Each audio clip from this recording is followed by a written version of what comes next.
Unlock seamless virtual conferences with this quick guide to mastering Zoom. First, let's talk about scheduling your conference. Open the Zoom desktop app and click the Schedule button. Fill in your meeting's topic.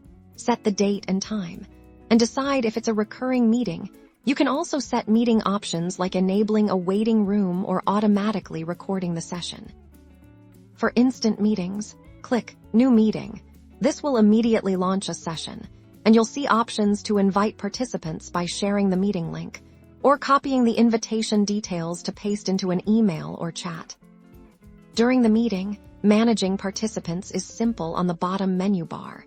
You'll see participants. Clicking this opens a panel where you can see everyone present, mute or unmute individual attendees, or even mute all to minimize background noise. To share your content, click the Share Screen button. You have options to share your entire desktop, a specific application window, or even your whiteboard. This is crucial for presentations and collaborative work.